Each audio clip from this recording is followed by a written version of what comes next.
If we're here taking a look at this theme of whether or not CEOs should even be classified as heroic in any way, taking a look at certainly plenty of the kinds of headlines we've had of recent, we've seen that there are some opportunities. CEOs find voice, and we've seen others act in some pretty reckless, villainous ways.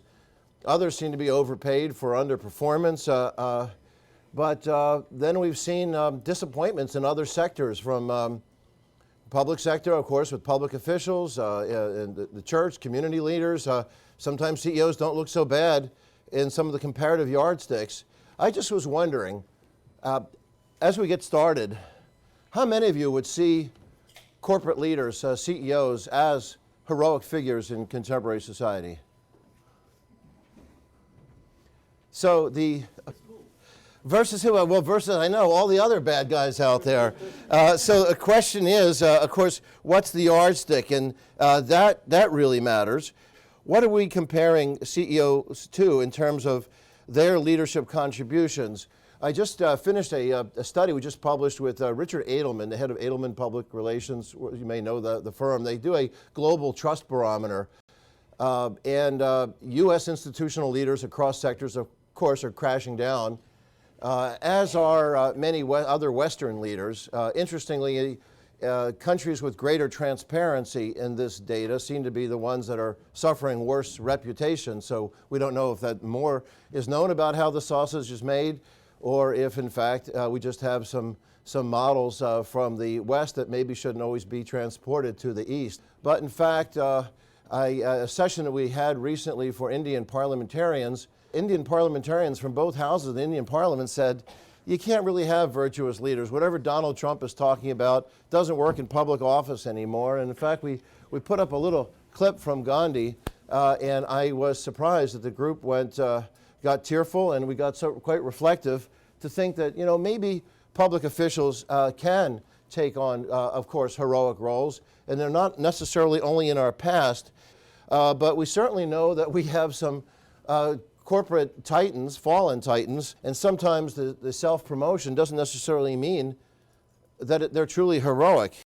It's hard to say that when you look at this guy, who's not a perfect human being, and not everybody around here necessarily loves his governance model either. It's an amazing story, of course, not just the shareholder wealth created, but the products, the consumer revolution, the way he sort of redefined things. It's very different than these kinds of CEOs. But then, of course, we have people who also in the technology world who have been strong self-promoters, but don't quite have the same lasting legacy. And then we have Meg Whitman is the CEO of the world's largest technology company.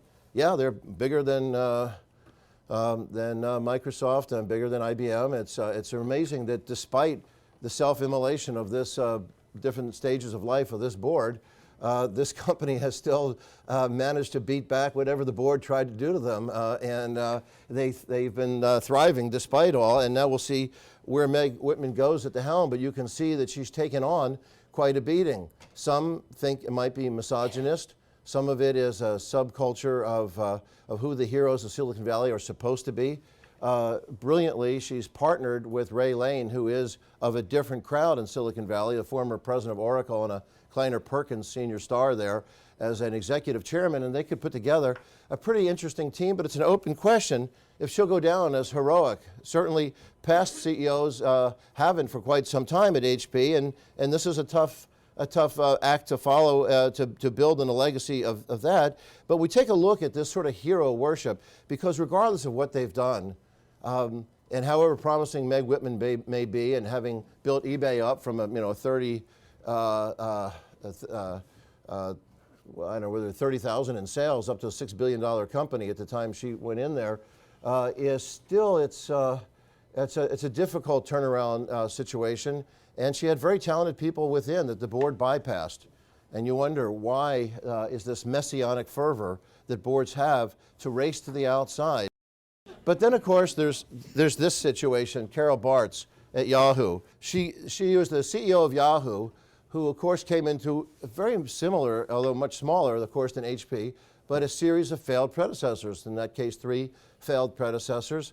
The question there, of course, was if there was some misogynist reaction to her appointment. She'd come in, like Meg Whitman. You almost think, gee, maybe Meg should have gotten the job that Carol Bartz is getting and vice versa. Meg Whitman is a consumer products genius. She probably would know what to do with Yahoo. And Carol Bartz understood enterprise, well, she really is a tools person, software, but knew the enterprise software space a bit. But the way fate had it, the matching went the other way. When she was the CEO of Autodesk, the founder was there writing nasty emails about her the whole time. And the technology boys clearly were making a lot of gender-specific hostile comments. And to add to the Shakespearean horror of it all is literally the first day on the job at Autodesk, she was diagnosed with breast cancer, wasn't known. And she did a magnificent job. And she left with a great sterling reputation, stepped in at Yahoo, and now goes out tainted. But you can see the stress of the person, a truly heroic figure in what she did do, at a messianic board then at Yahoo thinking, well, I'm going to find a new savior. They put her in the wrong spot. But surely you can see how somebody with heroic character, heroic aura, heroic legacy, it can be destroyed so quickly. Is this a purely American phenomena? Well, I'm happy to say that no, is that this is, of course, the huge appliance maker, as quite an irreverent guy, and he starts out all of his meetings as if it was sort of makes Andy Grove look like a cheerful person. Andy Grove, remember, was Only the Paranoid Survive. He starts out talking at his meetings, what if we go bankrupt today? I mean, they're humongous. The Lenovo Group, of course, is a legendary story, and taking over their own business with the IBM computer business. Kids adore Jack Ma, as many of you know, the founder of Alibaba in China, and Robin Li at Baidu. That these are the sort of easily the Steve Jobs types. Well, what are the challenges for aspiring business leaders? There are simplistic cliches out there. So sometimes with the leadership cliches, we throw the heroic language around too readily on them. Sometimes the demands, as you saw with Carol Bartz, of the constant scrutiny. Sometimes just the global scope and complexity. What worked one place doesn't work somewhere else. The crises, the litigation that devour people, or the paralysis that can come from well-intended governance checks and balances that sometimes bulldoze through entrepreneurial freedoms. If you look at some of these dangerous cliches, where we sometimes are celebrating, sometimes vilifying CEOs. I was on the cutting edge, I pushed the envelope, I did the heavy lifting, I was the rainmaker, then I ran out of metaphors. Sometimes what we're talking about as heroic is pretty pedestrian. We can see how single individuals have had devastating impacts on their firms. Rick he wasn't plundering shareholder wealth like Kozlowski and Skilling and things, but it was a misguided sense of imperial righteousness. BP, we could go through that. I'm sure everybody's got their views. I'm sure Jeff Garton's probably going through some right now down the road. You can see that there's been more and more criticism coming out in the media saying, well, maybe these business leaders really aren't so heroic, and maybe the press gets carried away. And David Brooks in the Times, who's not some wild-eyed blogger, says, should CEOs read novels? Questions seem to answer itself. After all, CEOs work with people all day. Novel reading should give them greater psychological insight, a feel for human relationships, a greater sensitivity toward their own emotional chords. Sadly, though, most of the recent research suggests that these are not the more common important talents for a person who's trying to run a company. In other words, warm, flexible, team-oriented, and empathetic people are less likely to thrive as CEOs. So, Jim, where do you see yourself in 10 minutes? With that sort of a time frame, and this rampant short-termism is sadly what Hank Paulson, as Secretary of the Treasury, intended to talk about in 2007 when he started organizing business and economic councils. It became a regulatory rant on what was wrong with Sarbanes-Oxley. And while there are some issues with Sarbanes-Oxley and things, they made a sort of canard out of what was there. Instead of taking a look at risk and building a future, truly heroic issues. I've studied this theme of heroism for a long while. Who needs heroes anyway? I was going to set you up. In the interest of time, I'll give you my own answer. We all need them, despite the fact that sometimes our portraits are premature or shallow or the wrong people to start with. But we do need them. What do we need them for? They provide a sense of identification. There's a personal bond, a point of reference, Also, inspiration. What's justice? Inspiring us, the code of conduct, the right thing to do in uncertain times. The sense of complexity. And you talk about the personal risk, the adversity that they stare down. We always have this. We need role models. We need somebody who provides a code of conduct. But they may think they're the hero. It's society who decides the hero is. We're the ones who pick is giving us the right code of conduct. If it turns out Jeff Skilling was the wrong model, it doesn't last.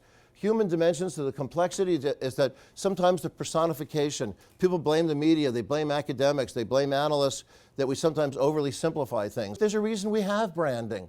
Brands are an approximation, they're not the real thing. It's the shorthand, the symbolism, we can price it higher, there's some accountability. There are some downsides though. There's a sense of immortality that can set in. And yes, in the business world, we can find this, and it's the important thing, is what your school had always identified as beginning, and thankfully, I think we've rediscovered it again, thanks to your active pressure, is to remember that as we're teaching management, we're also teaching leadership. And as we're teaching leadership, we're not just teaching competences, but we're also teaching about character. And this is a school where some people would joke that we get the Good Samaritan Awards or the Miss Congeniality Awards or whatever in the rankings and the ratings. Well, it's not such a bad thing. Still, for whatever reason, the people we attract, and for the most part, the faculty, understand why this school is different and why we think we develop leaders that at least have heroic values. Whether or not they'll have the opportunity, who knows. But thanks again for the time, and we're really sorry to keep you so late. I owe you 15 minutes somehow. Thank you. Thank you.